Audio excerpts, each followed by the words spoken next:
Definition was given by भनेर dash गरिदिनुहोस् है। This definition is given by भनेर ड्यास गरिदिनुहोस्। यसको राइट एन्सर हो हेनरी फोयल है। Right answer Henry Foyle. यसको राइट एन्सर हेनरी फोयल। अब अर्को लेख्नुहोस्। व्यवस्थापन भनेको एउटा कला हो। व्यवस्थापन भनेको एउटा कला हो जसले अरूबाट अनौपचारिक माध्यमबाट काम लिन्छ। अनौपचारिक माध्यमबाट काम लिन्छ। अनौपचारिक माध्यमबाट काम लिन्छ। Management is the art of getting things done. Art of getting things done through and with and informally organized. Through and in with informally organized. यसको राइट एन्सर हेरोल्ड नुज हो है। यसको राइट एन्सर हेरोल्ड नुज।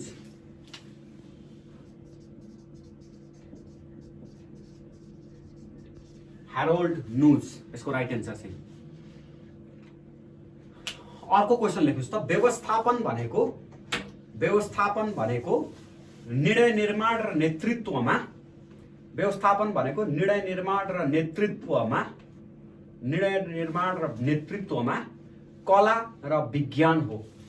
निर्णय निर्माण र नेतृत्वमा कला र विज्ञान हो। कला र विज्ञान हो। यो भनाइ कसले भनेका हुन्? Management is the art of getting things done होइन है। Management is art and science. Management is art and science of decision making and leadership. निर्णय निर्माण र नेतृत्वको कला र विज्ञान हो भनेको छ। यही कला र विज्ञान यो भनाइ कसले भनेको भनेर यसको आन्सर। यसको चाहिँ Donald J क्लफ। Donald J क्लफ। Donald J क्लफ। यो भनाइहरू अलिकति आउन सक्छ है। भनाइहरू आउन सक्छ। तपाईले भनाइहरू रट्दाखेरि चाहिँ अलि टेक्निकल वर्ड जस्तो इन्फर्मल्ली अर्गनाइज्ड भन्यो भने हेरोल्ड नुजले भनेको रहेछ भन्ने कुरा बुझ्नु पर्यो। अब डिसिजन मेकिङमा भनौँ भने डोनाल्ड क्रफ्टले भनेको रहेछ भन्ने बुझ्नु पर्यो यसरी। अब लुथर गुलिकले व्यवस्थापनको कार्यलाई कसरी विभाजन गरेका छन्? व्यवस्थापनको कार्यलाई कसरी विभाजन गरेका छन्? अब यसमा यो आइरहने खालको क्वेसन हो है। तपाईलाई अप्सन दिँदाखेरि चाहिँ अलि झुक्क्याएर दिन सक्छ क्या। POSD CORB यसको राइट एन्सर चाहिँ पोस्ट कर्ब हो है। यो भन्दा बाहेक तपाईलाई जस्तो POSD COBR COCRD post card यसरी तपाईलाई भन्न सक्छ। त्यही भएर यसको right answer POSDCORB. POSD CORB। कोही बेला यो पोस्ट कर्बमा यो POSD भनेर कुनै एउटा चाहिँ छुट्याउन पनि दिन्छ है। जस्तो P फर प्लानिङ भयो, O फर अर्गनाइजिङ भयो, S फर स्टाफिङ भयो, D फर डाइरेक्टिङ भयो, CO फर कोअर्डिनेटिङ भयो, R फर रिपोर्टिङ भयो, B फर बजेटिङ भयो। तपाईले यो पनि छुट्याउनु पर्ने हुन सक्छ है। त्यही भएर पोस्ट कर्बको यसको फुल फर्म पनि जान्नुपर्छ। यो पोस्ट कर्ब चाहिँ लुथर गुलिकले भनेको हो यो है। अब अर्को लेख्नुस् त। प्रशासनिक व्यवस्थापनका पिता भनेर कसलाई चिनिन्छ? प्रशासनिक व्यवस्थापनका पिता भनेर कसलाई चिनिन्छ? Who is father of administrative management? Who is father of administrative management? यसको राइट एन्सर चाहिँ हेनरी फोयल। यो हेनरी फोयललाई चाहिँ प्रशासनिक व्यवस्थापनको पिता भनिन्छ। अनि FW टेलरलाई चाहिँ वैज्ञानिक व्यवस्थापनको पिता भनिन्छ। त्यही भएर यो दुईटा यो पिता पनि छुट्याउनु पर्यो। अनि आधुनिक व्यवस्थापनको पिता भन्नु फेरि पिटर अफ ड्रुकरलाई भनिन्छ है। अब अर्को क्वेसन लेख्नुस्। मानव सम्बन्ध व्यवस्थापनमा मानव सम्बन्धको चर्चा गर्ने अग्रणी विद्वान को हुन्? व्यवस्थापनमा मानव सम्बन्धको चर्चा गर्ने अग्रणी विद्वान को हुन्? Who is pioneer of human relation? Who is pioneer of human relation? अब यसको राइट एन्सर चाहिँ इल्टन माओ है। यो इल्टन माओ चाहिँ यसको राइट एन्सर हो। अर्को लेख्नुस्। स्प्रिड द क्रप्स भनेको के हो? व्यवस्थापनमा स्प्रिड द क्रप्स भनेको के हो? स्प्रिड द क्रप्स भनेको के हो? स्प्रिड द क्रप्स मिन्स भनेर ड्यास दिनुस् है। अनि यसको राइट एन्सर चाहिँ एकता नै शक्ति हो भनेको हो। यो एकता नै शक्ति हो, नेपालीमा यसको एन्सर चाहिँ एकता नै शक्ति हो। Union is strength, union is strength. अब अर्को लेख्नुस्, वैज्ञानिक यो एफडब्ल्यू टेलर कुन सिद्धान्तसँग आबद्ध छन्? एफडब्ल्यू टेलर कुन सिद्धान्तसँग आबद्ध छन्? कुन सिद्धान्तसँग आबद्ध छन्? अब यसको राइट एन्सर साइन्टिफिक म्यानेजमेन्ट। हामीलाई थाहा छ नि त यो साइन्टिफिक म्यानेजमेन्ट एफडब्ल्यू टेलरको होइन। मोसन स्टडी भनौँ भने फ्र्याङ्क एन्ड लिलियन गिलबर्थको। एडमिनिस्ट्रेटिभ म्यानेजमेन्टको थ्योरी भनौँ भने एफडब्ल्यू टेलरको। अनि ब्युरोक्रेसी थ्योरी भनौँ भने म्याक्स वेबरको। सिस्टम थ्योरी भनौँ भने रेन्सिस लिकटको। त्यो हामीलाई थाहा छ नि त। अब अर्को क्वेसन लेख्नुहोस्,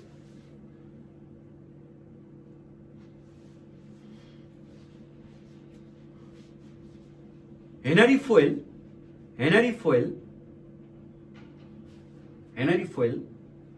कुन पेशामा आबद्ध थिए? हेनरी फोइल कुन पेशामा आबद्ध थिए? हेनरी फोइल वाज भनेर ड्यास दिनुस् है। अब यसको चाहिँ फ्रेन्च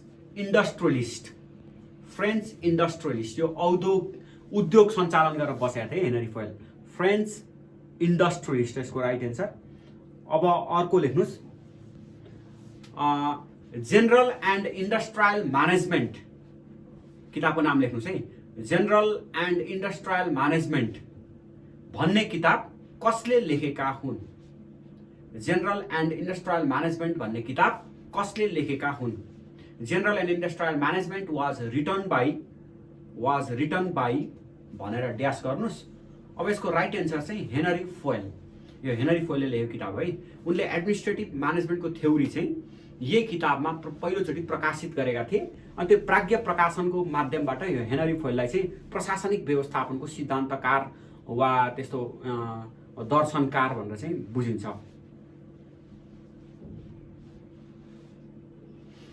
प्रत्येक मातहतका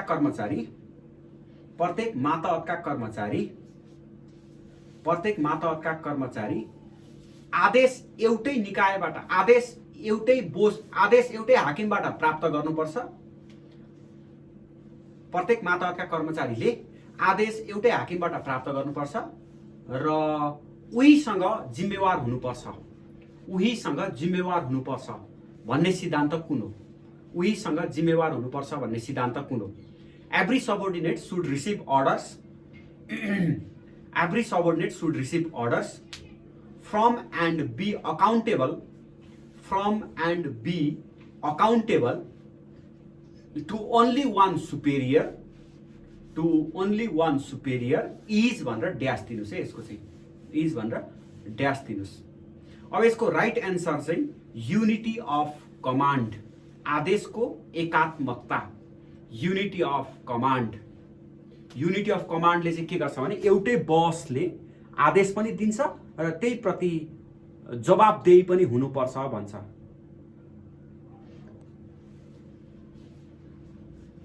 अब अर्को लेख्नुस्, संगठनको नियन्त्रण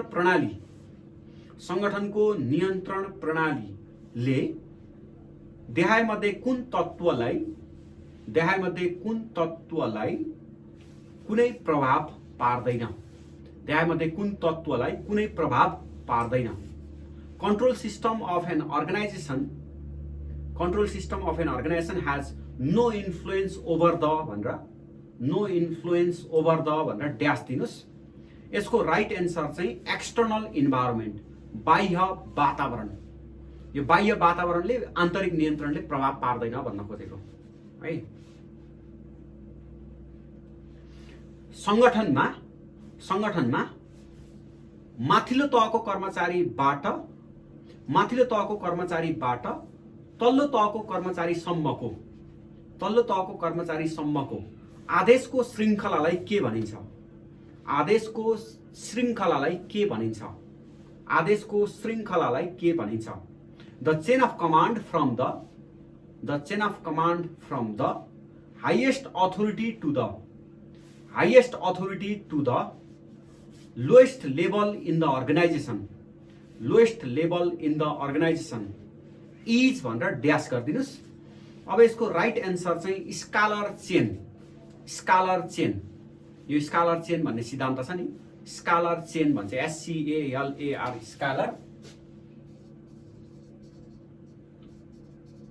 स्कालर चेन भनेको चाहिँ एकपछि अर्को गर्दै आदेश बगेर आउनुपर्छ भनेको।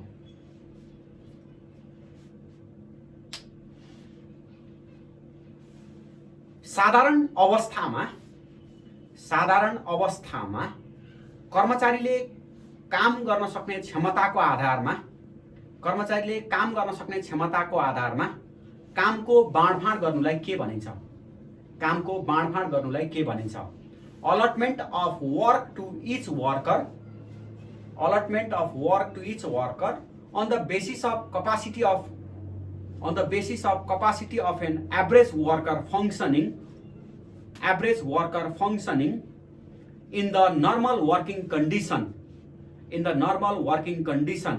is known as भनेर यो लेख्नुस्। यसको विभिन्न विकल्पहरू पाउन सकिन्छ। त्यसको राइट एन्सर चाहिँ साइन्टिफिक टास्क प्लानिङ, वैज्ञानिक कार्य योजना। अब अर्को लेख्नुस्,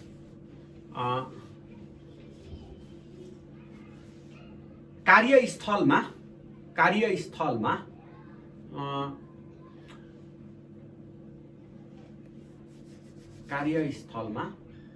खेर जाने चाल, कार्यस्थलमा कामदार र मेसिनको खेर जाने चाललाई हटाउन अध्ययन गर्नुलाई के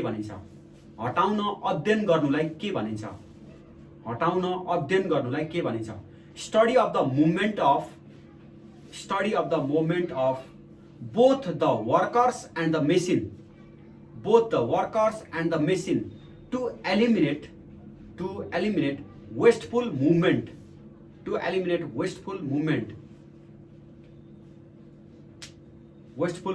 is भनेर यसको राइट एन्सर चाहिँ मोसन स्टडी, यो चाल सम्बन्धी अध्ययन, मोसन स्टडी।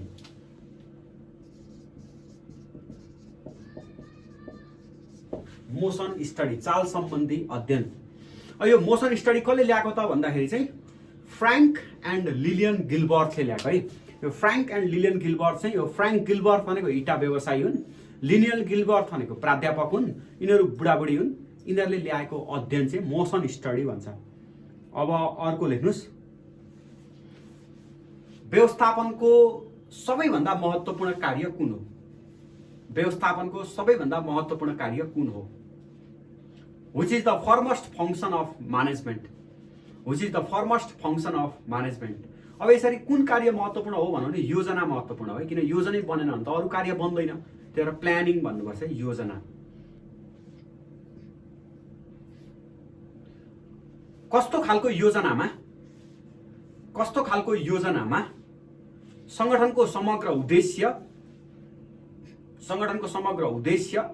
रणनीति र नीतिहरू समावेश भएको हुन्छ।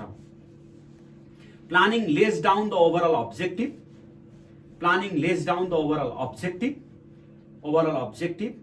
strategy and policies for the total enterprise is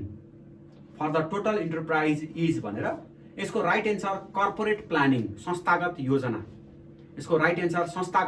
corporate planning भित्र चाहिँ सबै कुराहरू, कर्पोरेट अब्जेक्टिभ, स्ट्राटेजी, यसको पोलिसी, यस्ता कुराहरू पर्छ। अब अर्को लेख्नुस्, रणनीतिक योजना भन्नाले के बुझिन्छ? अब यसको राइट एन्सर चाहिँ दीर्घकालीन योजना। स्ट्राटेजिक प्लानिङ इज भनेर ड्यास गर्नुहोस् स्ट्राटेजिक प्लानिङ इज भनेर ड्यास गर्नुहोस् अनि यसको राइट एन्सर चाहिँ long term planning strategic planning भनेको लङ टर्म प्लानिङ भनेर बुझिन्छ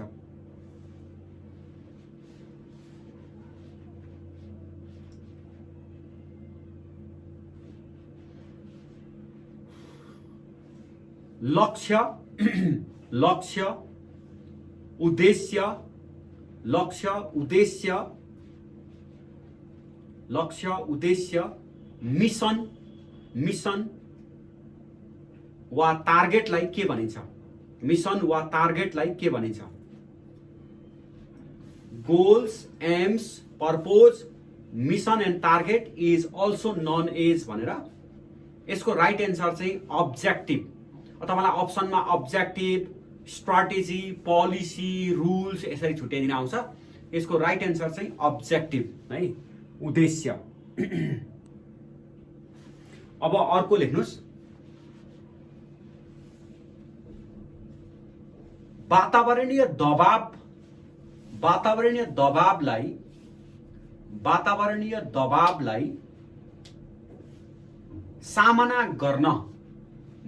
दबावलाई सामना गर्न तयार पारिने आकस्मिक योजनालाई के भनिन्छ तयार पारिने आकस्मिक योजनालाई के भनिन्छ अब contingent plan to meet environmental pressure is भनेर ड्यास गरिदिनुस् इन्भाइरोमेन्टल प्रेसर इज भनेर ड्यास गर्नुस् यसको राइट एन्सर चाहिँ स्ट्राटेजिज रणनीति भनेको इन्भाइरोमेन्टल प्रेसरलाई धान्नका लागि बनाएको योजना हो है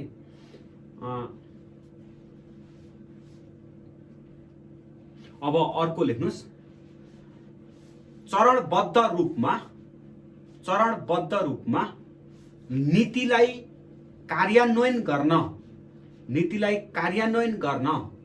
र नीतिको उद्देश्य प्राप्ति गर्न तयार पारिएको विवरणलाई के भनिन्छ a chronological sequence of steps to be undertaken to enforce a policy and to attain an objective is known as भनेर यसको राइट एन्सर प्रोसिड्युर कार्यविधि यसको राइट एन्सर चाहिँ प्रोसिड्युर कार्यविधि है अब अर्को लेख्नुस्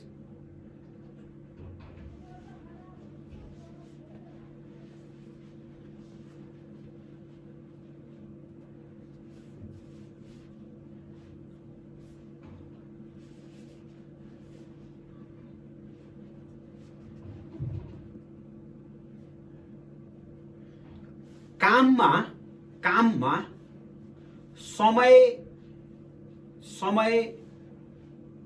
समय क्रम तयार पार्ने प्रक्रियालाई के भनिन्छ the process of establishing a time sequence for the work is known as भनेर यसको राइट एन्सर चाहिँ शेड्युल SCHEDULES शेड्युल भन्नु भने तालिकाबद्ध रूपले काम गर्ने के शेड्युल तालिका अब अर्को लेख्नुस् त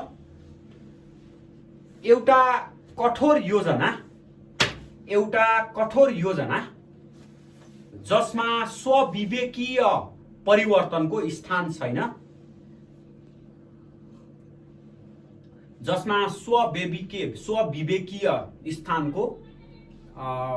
स्वविवेकीय निर्णयको स्थान छैन त्यसलाई के भनिन्छ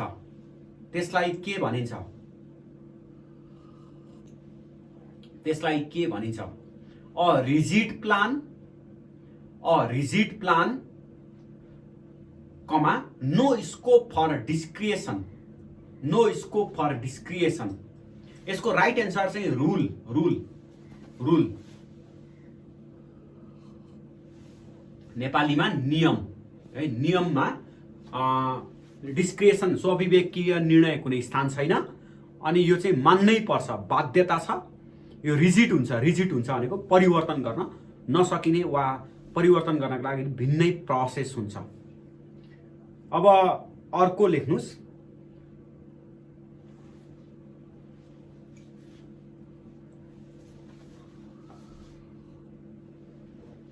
सामूहिक लक्ष्य प्राप्तिका लागि व्यक्तिको कर्मचारीको व्यक्तिगत प्रयासको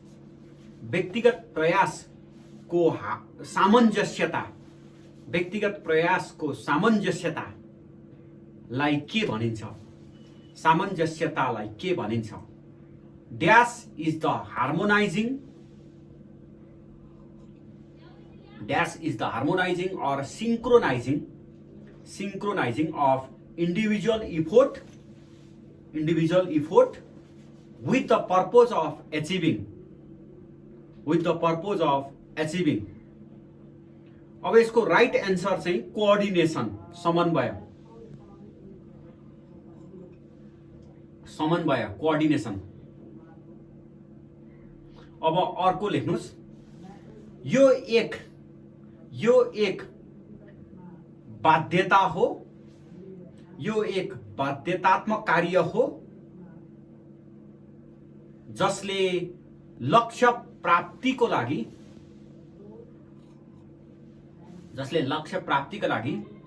बाँध्छ है, टाई अप गर्छ, बाँध्छ। Dash is an obligation to perform certain functions and achieve certain result.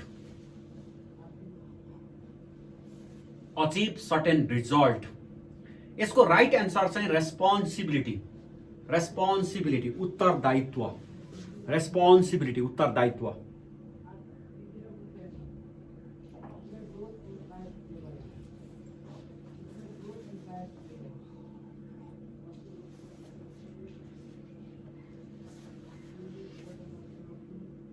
कुनै काम गर्नका लागि स्पष्ट मार्गदर्शन, तार्किक समाधानलाई के भनिन्छ? Set of clear instruction in a clear and logical sequence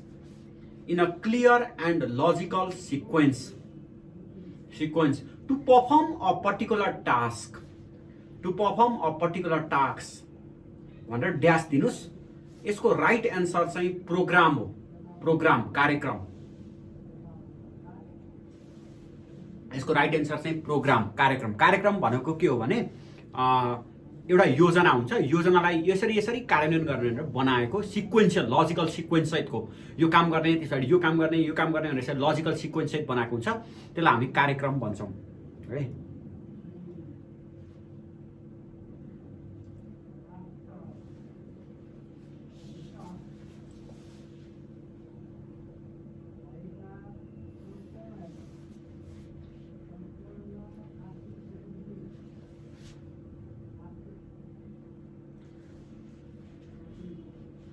संगठनात्मक लक्ष्य प्राप्तिका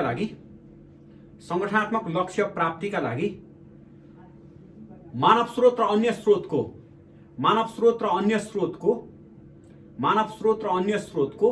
आपूर्ति गर्नुलाई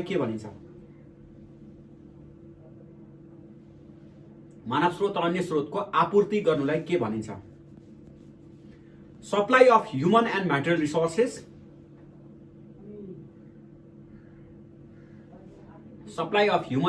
resources, and helps to achieve the objective of business is भनेर ड्यास गरिदिनुस्। यसको राइट एन्सर चाहिँ अर्गनाइजेसन यसको राइट एन्सर चाहिँ अर्गनाइजेसन, सङ्गठन गर्ने भन्छ नि, अर्गनाइजेसन फङ्सन, यो राइट एन्सर हो।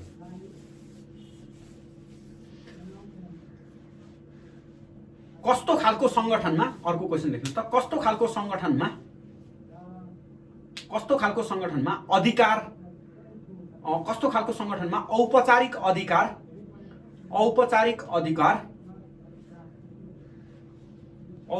अधिकार तलबाट माथि वा माथिबाट तल प्रवाह हुन्छ, तलबाट माथि वा माथिबाट तल प्रवाह हुन्छ। Formal authority flows from upward to downward, upwards and downwards, in भनेर ड्यास दिनुस्, अब यसको राइट एन्सर चाहिँ औपचारिक सङ्गठन, फर्मल अर्गनाइजेसन।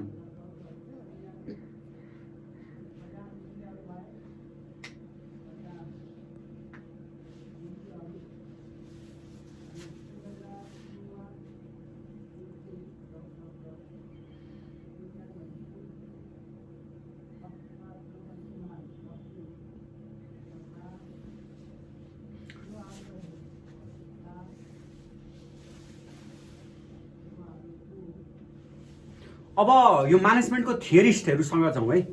एकातिर तपाईँले म्यानेजमेन्टको थ्योरी लेख्नुहोस्, अनि अर्को साइडमा चाहिँ त्यो थ्योरीको प्रतिपादन गर्ने व्यक्तिको नाम लेख्नुहोस् है। टेबल बनाउनुहोस् त, एउटा थ्योरी अफ म्यानेजमेन्ट लेख्नुहोस्, अनि अर्को साइडमा थियोरिस्ट भनेर लेख्नुहोस् त, यसरी लेख्नुहोस् त।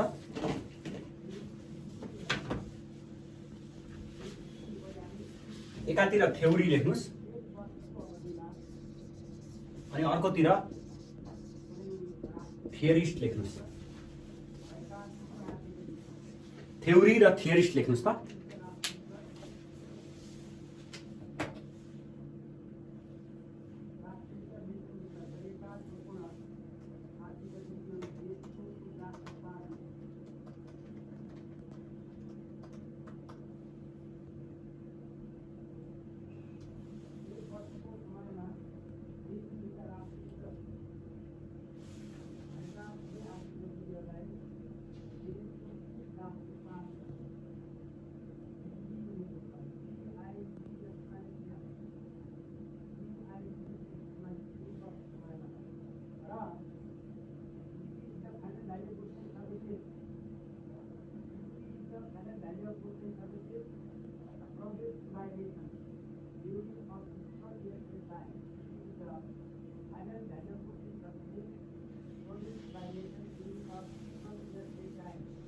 अब यहाँनिर लेख्दै जानुस् त, साइन्टिफिक म्यानेजमेन्ट थ्योरी, अब थियोरिस्टमा चाहिँ F W Taylor, scientific management theory F W Taylor. अर्को चाहिँ एडमिनिस्ट्रेटिभ म्यानेजमेन्ट थ्योरी, वैज्ञानिक प्रशासनिक व्यवस्थापनको सिद्धान्त। अब यसको चाहिँ हेनरी फोयल। अनि अर्को छ कर्मचारी तन्त्रीय सिद्धान्त,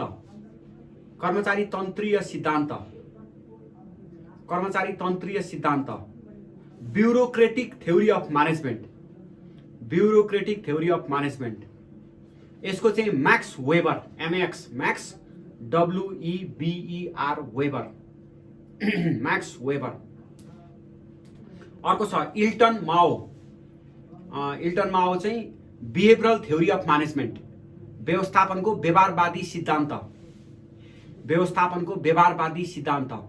बिहेभियरल थ्योरी अफ म्यानेजमेन्ट, व्यवस्थापनको व्यवहारवादी सिद्धान्त, बिहेभियरल थ्योरी अफ म्यानेजमेन्ट। अब अर्को लेख्नुहोस् सम्पूर्ण गुण व्यवस्थापन, total quality management, total quality management.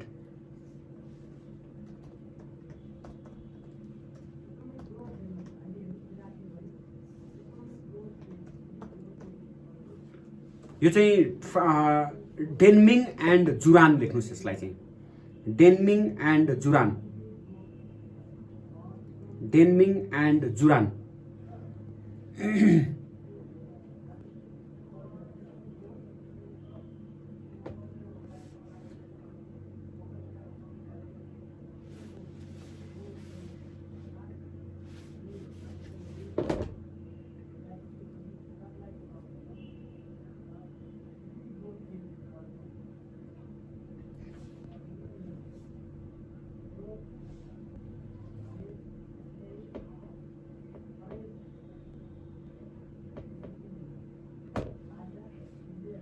अब अर्को लेख्नुस् व्यवस्थापनको प्रणाली सिद्धान्त सिस्टम थ्योरी अफ म्यानेजमेन्ट व्यवस्थापनको प्रणाली सिद्धान्त सिस्टम थ्योरी अफ म्यानेजमेन्ट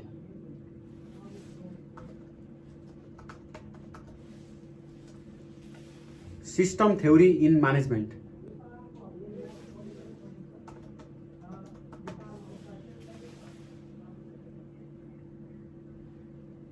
अब यसको राइट एन्सर चाहिँ लुडविङ भोन बटेलफ्लाई है लुडविङ सिस्टम थ्योरी अफ म्यानेजमेन्ट यो सिस्टम थ्योरी अफ म्यानेजमेन्ट भन्नु भने चाहिँ लुडविङ भोन बटेलफ्लाई है अब यो स्पेलिङ गाह्रो छ BRTALAN अनि FFY सिस्टम थ्योरी यसले निकालेको है लुडविङ भोन बटेलफ्लाई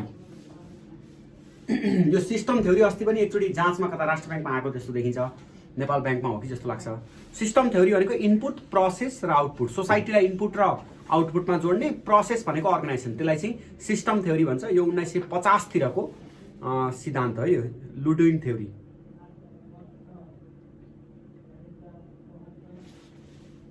अब अर्को छ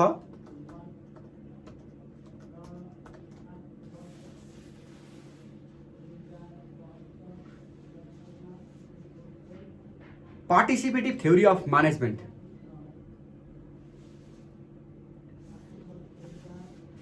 यो छेक्यो भने यहाँबाट हेर्नुहोस् है पार्टिसिपेटिभ थ्योरी अफ म्यानेजमेन्ट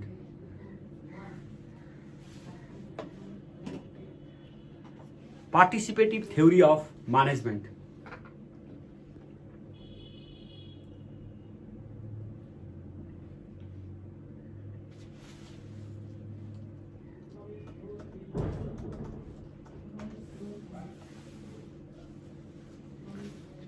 यसको चाहिँ राइट एन्सर भनेको यो कुर्ट लिविन है KURT Kurt LEWIN Lewin Kurt Lewin अनि अर्को लेख्नुस् management by objective management by objective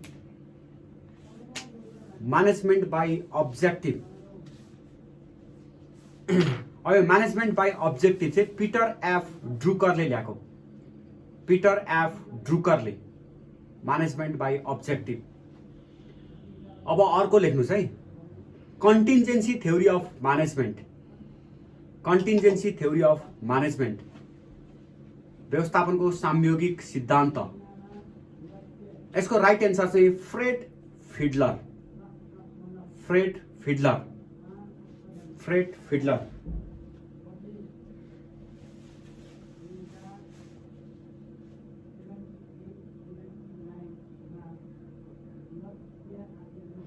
अब यो लाइक यसबाट आउन सक्ने भनेको यिनै क्वेसनहरू है म्यानेजमेन्टको थियरिस्ट यो थ्योरिजहरू अनि यसका फङ्सन्सहरू यो म्यानेजमेन्ट व्यवस्थापनको सिद्धान्त र कार्यबाट यदि MCQ आयो भने त्यसरी लेख्नुपर्छ TQM भनेको डिनमिङ एन्ड जुरानको है अघि TQM को कुरा गरेको थिएँ नि मैले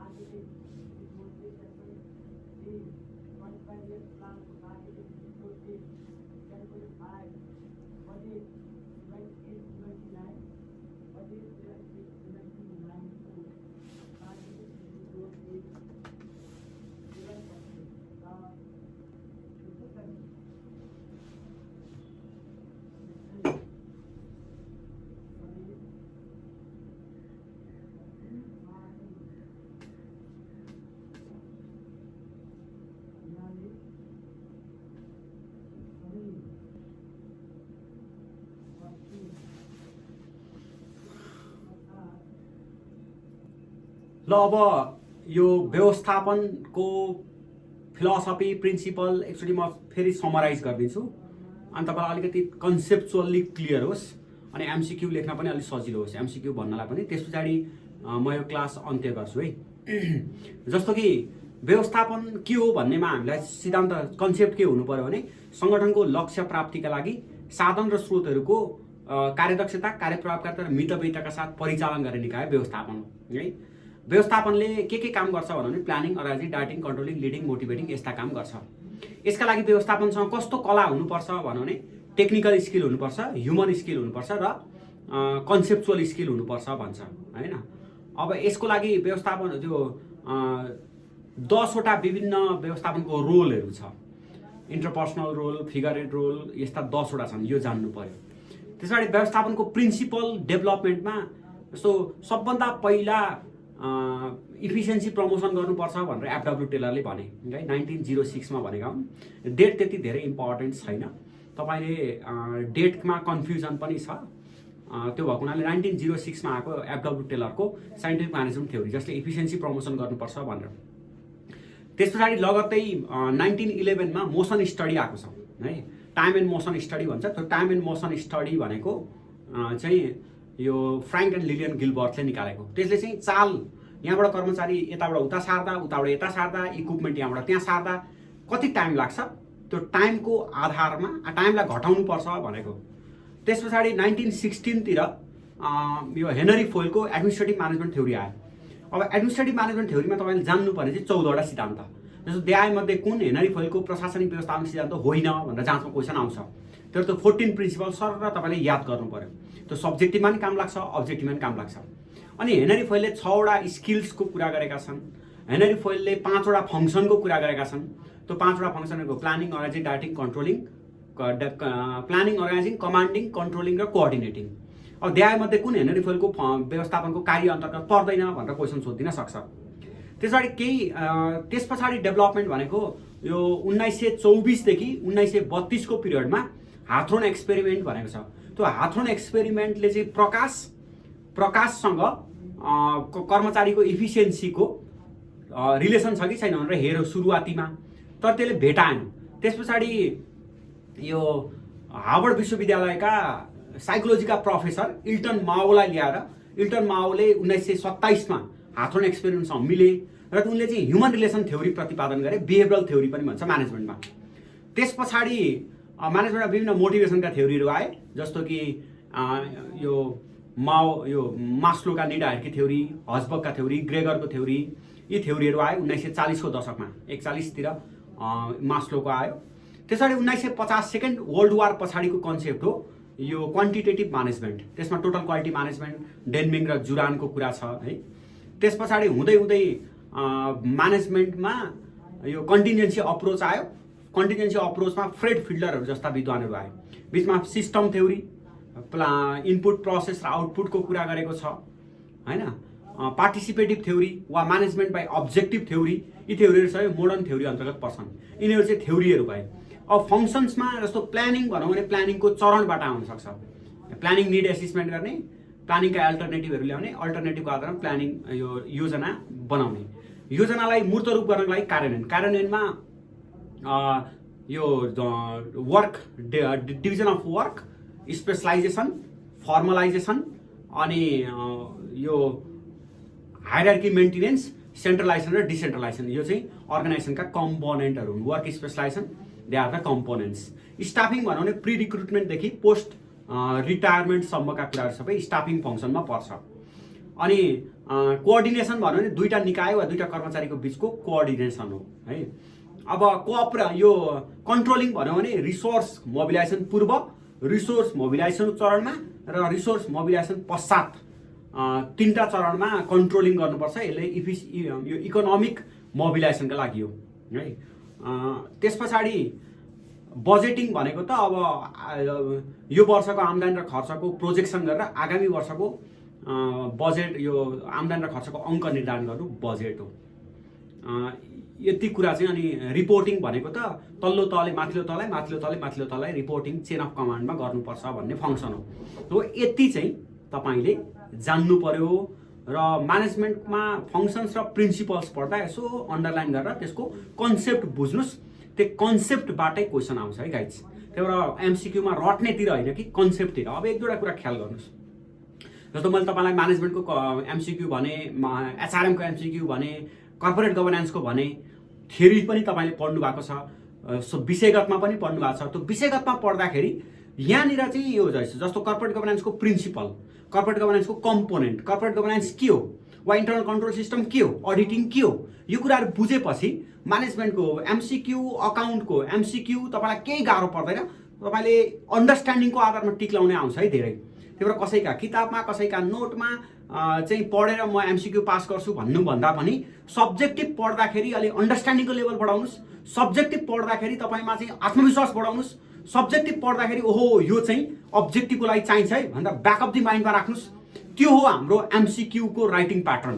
त्यो हो हामीले यो एमसिक्यूको स्ट्रेन्थ बढाउने। त्यही भएर एमसिक्यूको स्ट्रेन्थ बढाउन एमसिक्यू पढ्ने होइन, सब्जेक्टिभ पढ्ने हो गाइज। हामी चाहिँ अपोजिट डिरेक्सनमा हिँड्छौँ, विपरीत बाटोमा हिँड्छौँ।